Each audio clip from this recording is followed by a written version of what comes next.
Welcome back to the Pennsylvania Railroad Middle Division. Today we're going to return to the bridge, the Granville Bridge, and we're going to work on preparing the riverbed for putting water in there, simulated water. We're going to paint the shallows. We're going to paint the muddy bank, and we're going to apply some underbrush up along the side. And there's certain amounts of debris that get caught up on the piers, so we're going to be adding that as well. Okay, so this bridge was installed and has been operational for about 8 years now, maybe 10, in its original plain plaster color. And over the past half year or so, I finished the staining on the side. Basically, I took 100 line stains, and I started with a creosote black, which I really thinned out to make it more of a gray, and I did the whole bridge like that. And I applied it with foam brushes that I get at Walmart. You can get a 5-pack for around $3. And then I came along and highlighted different stones individually using other colors such as shale, blue-gray, yellow ochre, and others. And I just used a disposable paintbrush. You get looks like 30 of these were like $1.50 at Wally World. So what we're going to do now, the riverbed, the water's going to be actually very, very close to the plywood base, but it's going to look deeper. But there were times that there was flooding going on, and typically during flooding times you would get marks on the side of the piers showing where the high water was. And I used yellow ochre for that, but I'm revisiting the situation and I don't think it stands out quite enough. So I want to put some additional color on there. So I'm going to pour some of my yellow ochre into a cup. I'm going to get myself one of those foam brushes.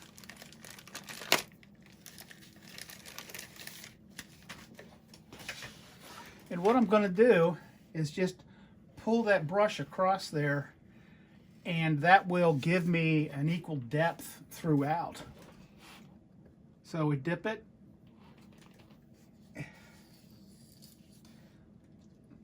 And you can see it's going on real dark, but as it dries, that will lighten up.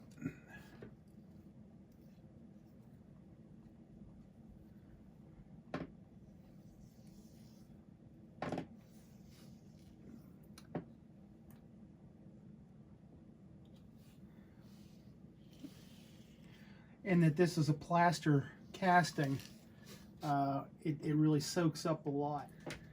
All right. While that stain is soaking in and drying, I want to apply some ivy to the end bridge pier here. This bridge was about 50 years old, 45 years old by the time of my operating era. It's now approaching 120 years old. Right now it's covered with ivy all the way out to here. Some photographs from the 60s and 70s show some ivy. So I'm just going to randomly add a little bit of ivy. I'm taking some regular Elmer's white glue, which will dry clear. And I got that in a cup. I'm taking one of my inexpensive brushes, and I'm just gonna brush on some glue. Ivy tends to follow the cracks and the joints. Then I'm gonna take some leaf flock and a piece of paper.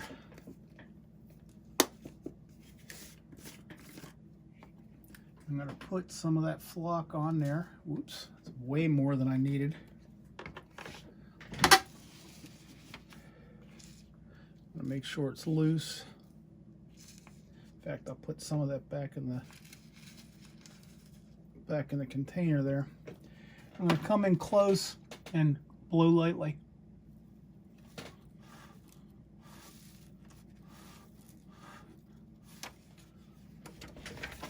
And there we have it. We've got some ivy climbing up the pier. I'm going to come back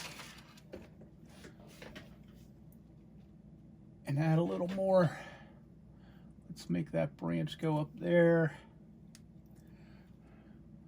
Let's get a little more coming out over here.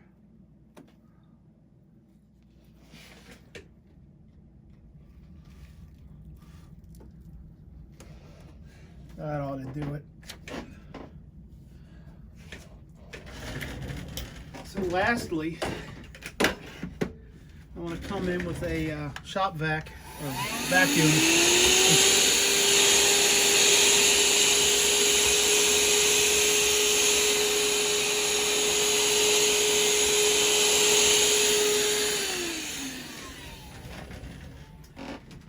Get that out of the way for our next steps. All right, so now we've got some ivy drying and we've got the stain soaking in. The next thing we want to do is on the riverbank, the areas that sometimes get wet, we want to paint them in a lighter color. Anywhere where there's going to be shallow water, and what we need to do is kind of project the high water mark out here to where it would hit the bank, and anything that's within there we want to paint this lighter color. I'm using just a cheap, inexpensive craft paint. I get it at Walmart. This happens to be a color they call khaki. And I'm going to open that up. I've already shaken it. And I'm going to pour that into a cup. And I'm going to use one of our foam brushes. I got to reach way back here.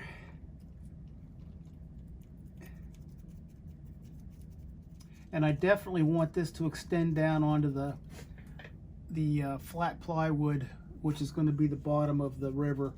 When you put in multiple colors that's going to be underwater, it does a good job of simulating various depths when you have the clear resin poured on top of it.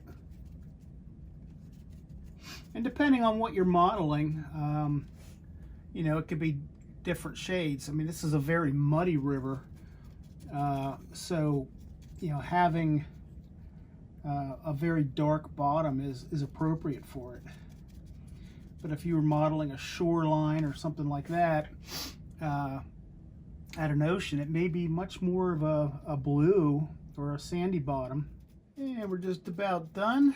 The creek bottom is sculpted mold, which is I left it as a rough surface, which is why I'm kind of dabbing this on.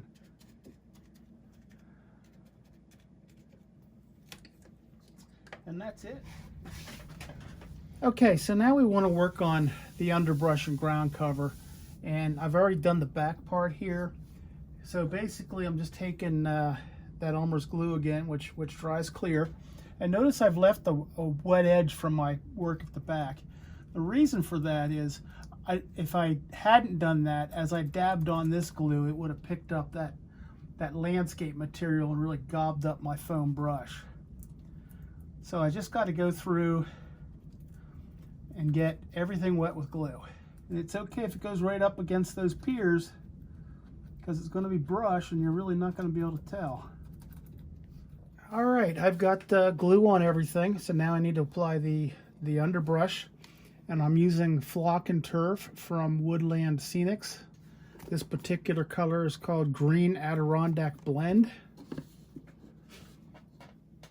And you just come along and drop it on the glue.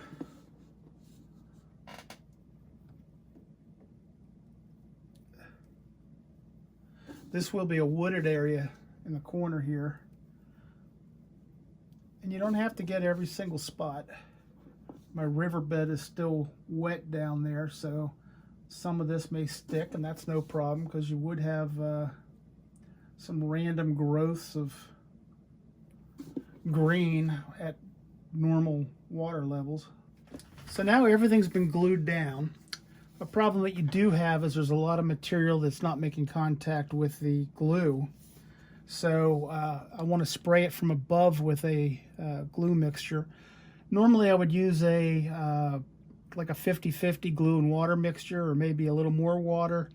I don't have any mixed right now, so I'm going to use some spray tack, which is from Woodland Scenics. This is commonly used with static grass. Now it's going on much, much better.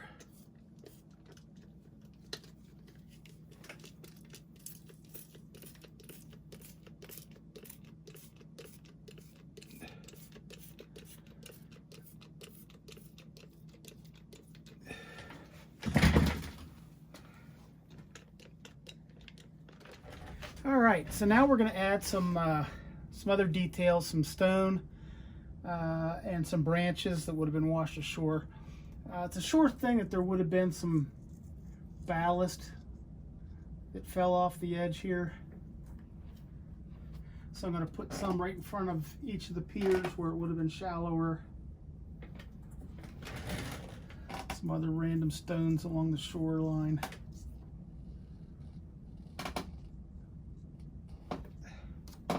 And this is just regular ballast that I'm using for that. Now I've got a mixture of 50-50 white glue and water. And I'm just going to drizzle this on. That'll dry clear.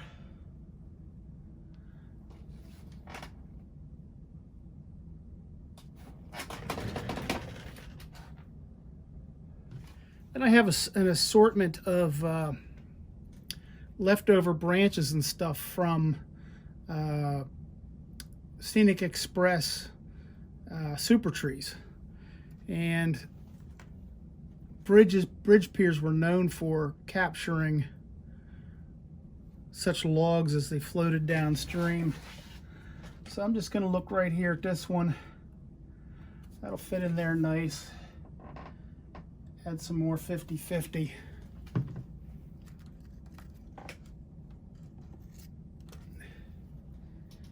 Maybe here's one that's washed up on shore.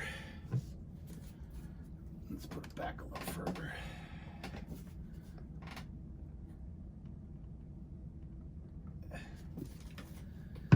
And let's see.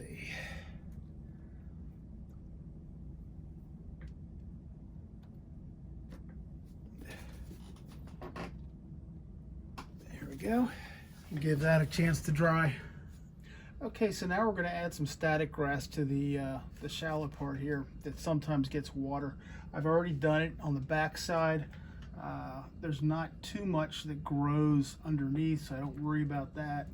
So I'm just dabbing on straight Elmer's glue. Any white glue will work for this. And I'm being careful not to get any on the tops of the wood that's there, because we don't want our static grass growing out of the logs. I'm using a mixture of yellowed and pale green static grass, which is more appropriate for the closer to fall season. And I have a separate video that was previously put out that talks about how you use the static grass applicator and that whole process. So you can refer to that. And that's it for the glue. Now static grass is already in the cup, ready to go. I've got my grounding screw connected. I'm turning on the applicator. I'm shaking a little bit just to get some of the static flowing. All right, when I'm ready to apply, I need to go as close to the ground as I can, like maybe a ½ inch or an inch away. And I have to put this grounding screw into that glue somewhere. I need to be careful here not to break those sticks that are sitting up that represent logs that have been washed up on the shore. Yep, almost nailed it there.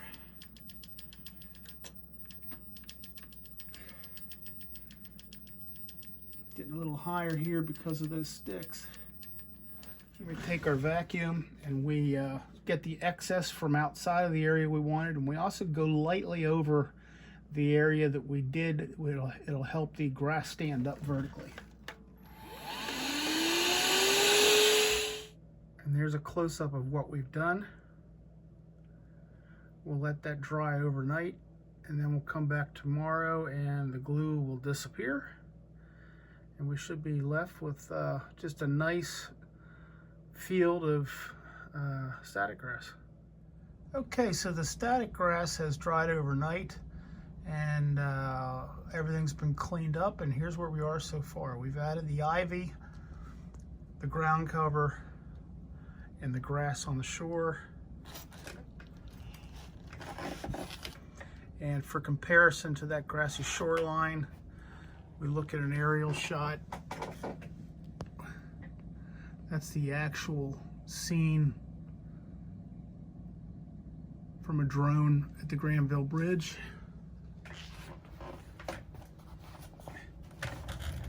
We roll on across to the other side of the bridge. I was duplicating my efforts every step of the way. And we see that some hobos have already taken up residence underneath the bridge.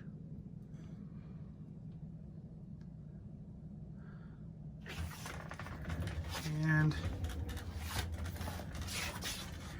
here's our overall scene so far.